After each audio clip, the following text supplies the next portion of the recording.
आप सभी स्नेही सुजनों को सादर नमस्कार। मैं आचार्य लंकेश आप सभी के समक्ष पुनः उपस्थित हूं उपासना शक्ति के कार्यक्रम में। उपासना शक्ति हम चर्चा कर रहे हैं शक्ति की, मां दुर्गा की, क्योंकि आदि शक्ति मां दुर्गा है। आज नवरात्रि का तीसरा दिन है। सनातन संस्कृति के अनुसार आज के दिन देवी दुर्गा के तीसरे स्वरूप मां चंद्रघंटा की पूजा अर्चना की जाती है। नवरात्रि में दुर्गा उपासना के तीसरे दिन की पूजा का अत्यधिक महत्व है।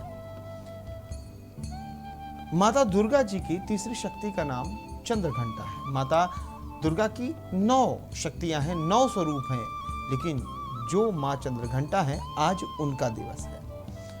नवरात्रि की उपासना में तीसरे दिन इन्हीं के विग्रह का पूजन और अर्चन किया जाता है। इनका यह स्वरूप परम शांतिदायक और कल्याणकारी है। बाघ पर सवार मां चंद्रघंटा के शरीर का रंग है स्वर्ण के समान चमकीला है।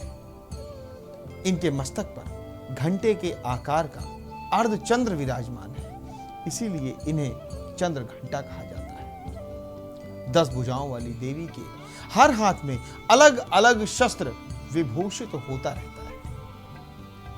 इनके गले में सफेद फूलों की माला सदैव सुशोभित रहती है। इनकी मुद्रा युद्ध के लिए उद्धत रहने वाली होती है। जो युद्ध होता है वो नेगेटिव एनर्जीज के लिए होता है, इसीलिए हम मां चंद्रघंटा की उपासना करते हैं। माता चंद्रघंटा की उपासना करने से हमारे जीवन में जो भी नेगेटिविटी होती है, जो भी हमारे घर में नकारात्मक ऊर्जा होती है, वो अपने आप दब जाती है। क्योंकि जब पॉजिटिव एनर्जी बढ़ती है तो नेगेटिव एनर्जी अपने आप कम हो जाती है। युद्ध जो देवी करती हैं वो हमारी नेगेटिव एनर्जी से होता है। इनके घंटे की तरह भयानक ध्वनि, जो घंटे की ध्वनि होती है, उससे अत्याचारी दानव, दैत्य और राक्षस सदैव प्रकंपित रहते हैं। दुष्टों का दमन और विनाश करने में सदैव तत्पर रहने के बाद भी इनका स्वरूप दर्शक और आराधक के लिए अत्यंत सौम्यता और शांति से परिपूर्ण रहता है। अतः भक्तों के कष्टों का निवारण ये शीघ्र ही कर देती है। इनका वाहन सिंह है, बाघ है।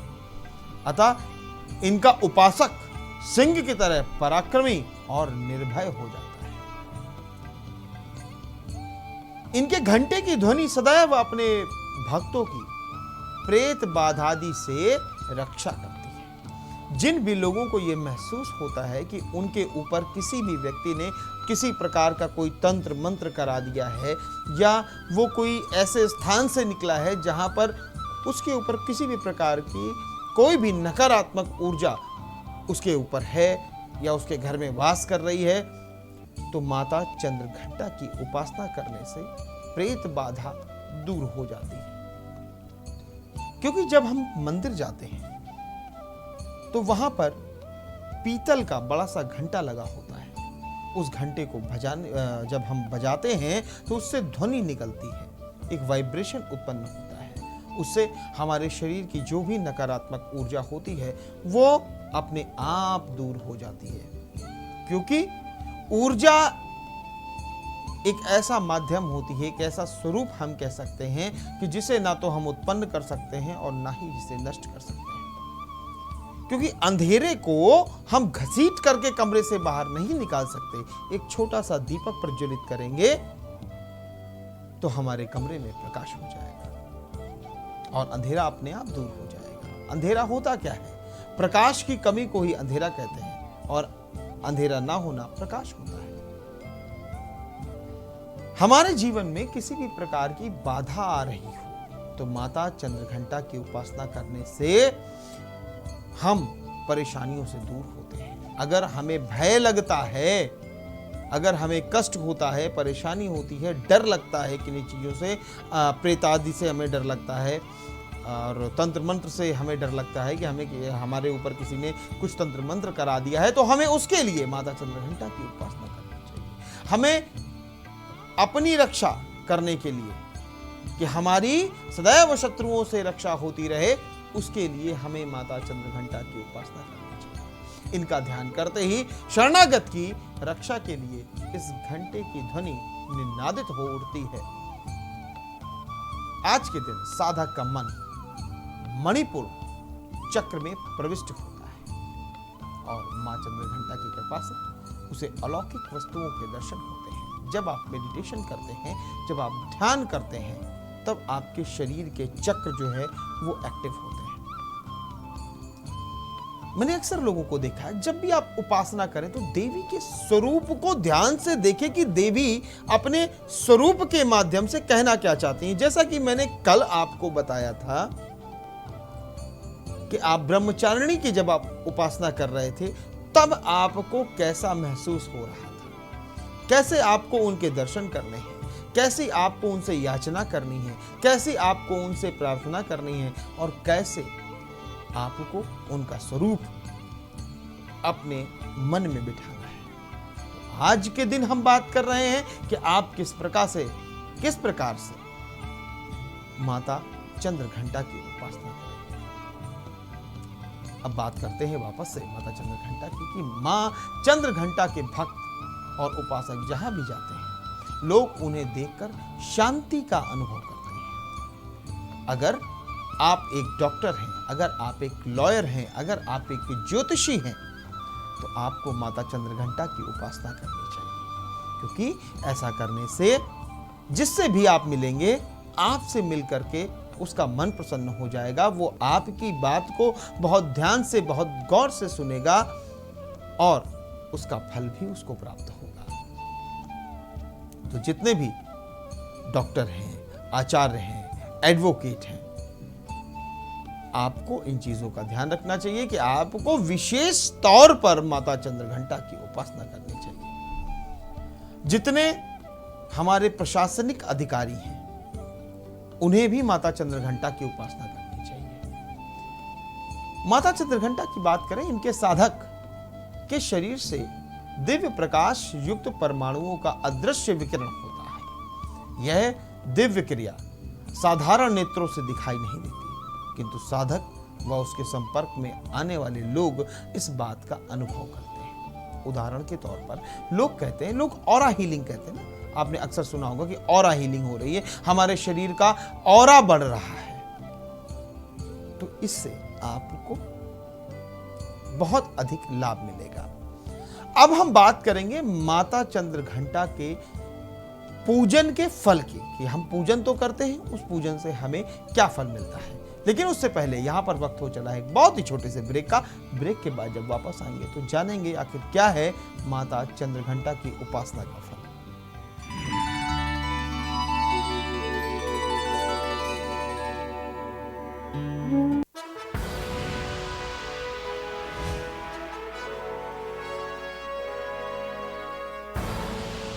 आप देख रहे हैं के न्यूज, खबरों का सारथी। खुदी को आजमाया है तो ये अंदाज आया है, खुदी को आजमाया है तो ये अंदाज आया है। तुम में भी मैं हूं, शुद्ध प्लस पान मसाला। कोर्ट कचहरी के ना लगे चक्कर, सबसे अधिक यही है बेहतर। लेकिन बढ़ ही जाए पाला तो कहां जाए, क्या करें? घबराए नहीं, अब हर मुश्किल होगी आसान। के न्यूज इंडिया, वकील आपका देगा समाधान। कीजिए कॉल, पूछिए अपने सवाल। 0512 23900031 और 0512 23900032। वकील आपका, हर रविवार दोपहर 3 बजे, केवल के न्यूज इंडिया पर।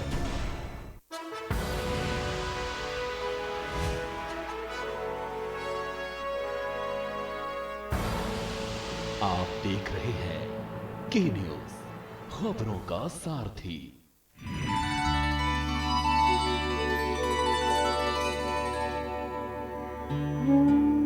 ब्रेक के बाद आप सभी का बहुत बहुत स्वागत और अभिनंदन। ब्रेक पर जाने से पहले हम चर्चा कर रहे थे माता चंद्रघंटा के बारे में, और अब हम जानेंगे कि माता चंद्रघंटा की उपासना का फल हमें क्या प्राप्त होता है। क्रोधी, छोटी छोटी बातों से विचलित हो जाने और तनाव लेने वाले तथा पित्त प्रकृति के लोग माता चंद्रघंटा की भक्ति करें, उनको लाभ मिलेगा। जिन्हें छोटी छोटी बात पे तनाव हो जाता है, जिनके शरीर में पित्त हावी रहता है, जिन लोगों को क्रोध बहुत अधिक आता है, माता चंद्रघंटा की उपासना करें, आपका क्रोध शांत होगा, आपका तनाव दूर होगा, और साथ साथ आपके शरीर में जो पित्त का इम्बैलेंस है ना, वो बराबर हो जाएगा। इस चीज का आपको ध्यान देना है, क्योंकि जो भी देवी की उपासना करते हैं, माता चंद्रघंटा की उपासना करते हैं, बात गौर करने वाली है। चंद्रघंटा, चंद्र जो है, जो चंद्रमा है, वो हमारे मन का कारक है। चंद्रमा मनसो जातश्च, चंद्रमा हमारे मन का कारक है। हमारा मन शांत रहेगा तो सब कुछ शांत है।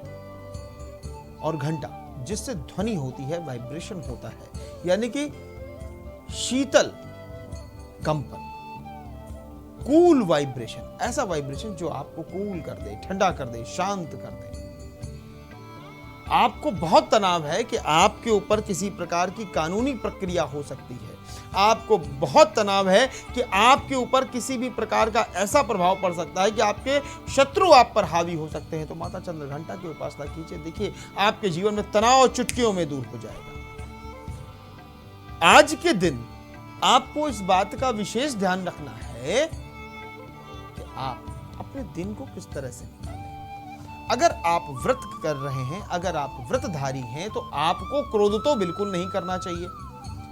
किसी भी प्रकार से आपको ध्यान रहे, पूरे नवरात्र भर जो भी व्रतधारी हैं, नींबू उन्हें काटना नहीं है। ये मैं डे 1 से आपको बता रहा हूं कि नींबू आपको नहीं काटना है। अगर आप ऐसा करते हैं तो आपको थोड़ा बहुत परेशानियों का सामना करना पड़ सकता है। जो भी व्रतधारी है, दोपहर के समय में उसे सोना बिल्कुल नहीं है। दोपहर के समय स्लीप को अवॉइड कीजिए। अगली बात, आपको पूर्णतया ब्रह्मचर्य का पालन करना है।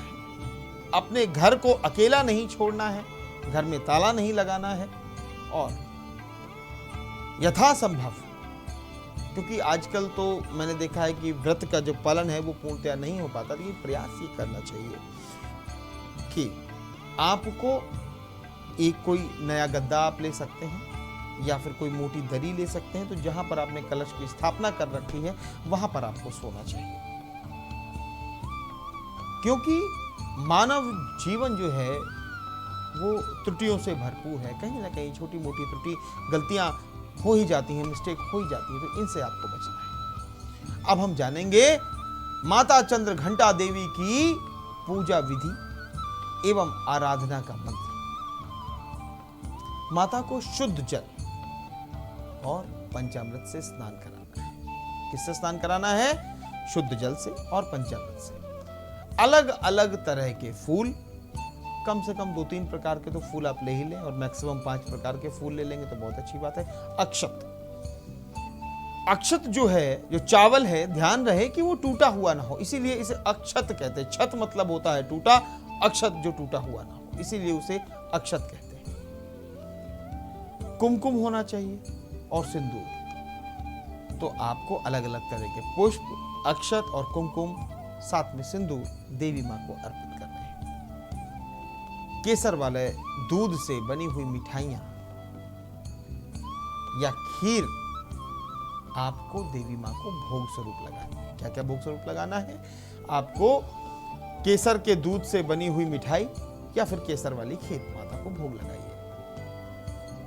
माता को सफेद कमल, लाल गुड़हल और गुलाब की माला अर्पण करें और प्रार्थना करते हुए मंत्र जप करें। कैसे मंत्र जप आपको करना है? अपने हाथों को जोड़ करके विनम्र भाव से पुत्रवत होकर के माता का ध्यान करना है और माता से कहना है कि या देवी सर्वभूतेषु मात्र रूपेण संस्थिता नमस्तस्यै नमस्तस्यै नमस्तस्यै नमो। इसके साथ में या देवी सर्वभूतेषु मां चंद्र घंटा रूपेण संस्थिता नमस्तस्यै नमस्तस्यै नमस्तस्यै नमो नमः। ये मंत्र आपको परेशानियों से बाहर निकालेगा, ऊर्जा युक्त कर देगा और आप प्रसन्न रह पाएंगे, क्योंकि जो माता चंद्रघंटा है वो आपको परेशानियों से निकालती है, क्योंकि माता पार्वती के विग्रह से इनका जन्म हुआ है। देवी के स्वरूप है, 9 स्वरूप है, मैंने आपको बताया था। लेकिन आज जो चंद्रघंटा है वो आपकी किस प्रकार से आपकी परेशानियों का हरण कर लेती हैं, इसके बारे में आपको जानना है कि किस प्रकार से आपकी परेशानियों का हरण हो जाएगा। तो अगर आप चाहते हैं कि आप भी स्वस्थ रहें, प्रसन्न रहें, निर्भय रहें, क्योंकि निर्भय रहना मनुष्य को बहुत जरूरी है। अगर आप निर्भय नहीं रहेंगे तो फिर आपको परेशानियों का सामना करना पड़ेगा, क्योंकि भय भी अपने आप में एक बड़ी समस्या है। तो भय से बचने के लिए आपको इन चीजों का ध्यान देना है। उपाय अभी बहुत से हैं, बातें अभी बहुत सी हैं। यहाँ पर पुनः वक्त हो चला है एक बहुत ही छोटे से ब्रेक का, शीघ्र ही हाजिर होते हैं। रुकते हैं एक बहुत ही छोटे से ब्रेक के लिए।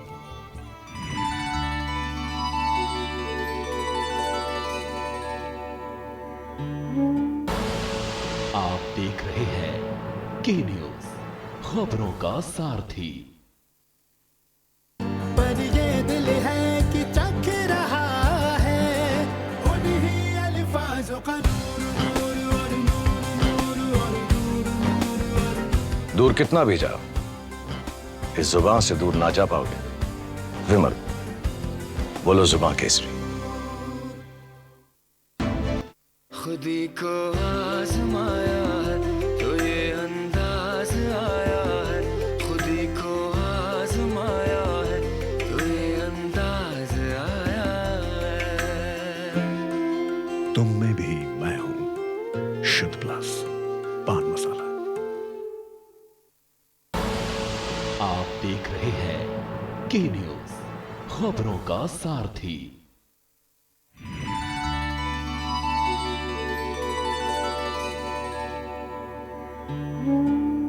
ब्रेक के बाद आप सभी का बहुत बहुत स्वागत और अभिनंदन। ब्रेक पर जाने से पहले हमने जाना माता का स्वरूप क्या है, माता का पूजन अर्चन कैसे करना है, माता को भोग कैसे लगाना है और आप अपनी किस प्रकार की परेशानियों से बच सकते हैं माता चंद्रघंटा की उपासना को करके। अब अंत में हम ये जानेंगे कि आप माता चंद्रघंटा की जब आप उपासना करते हैं तो आपको किन किन चीजों का लाभ होता है। आपको कोर्ट कचहरी में विजय मिलती है, आपको किसी भी प्रकार की समस्या है, आपको शत्रु परेशान कर रहे हैं, उससे भी आपको विजय मिल जाती है।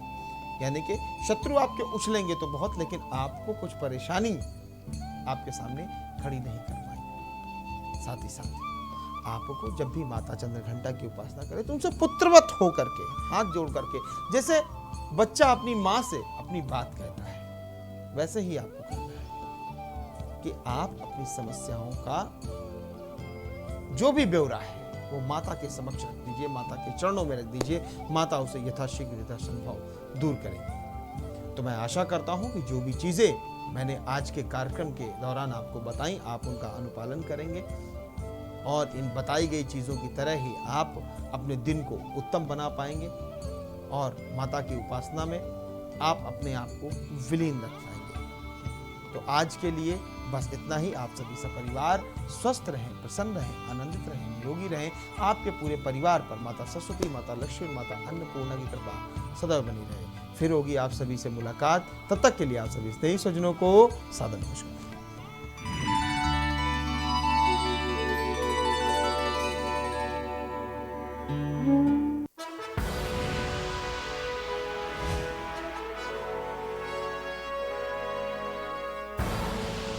आप देख रहे हैं के न्यूज, खबरों का सारथी। हम सभी जानते हैं कि दिल्ली और उसके आसपास के इलाकों में हर साल अक्टूबर नवंबर के महीने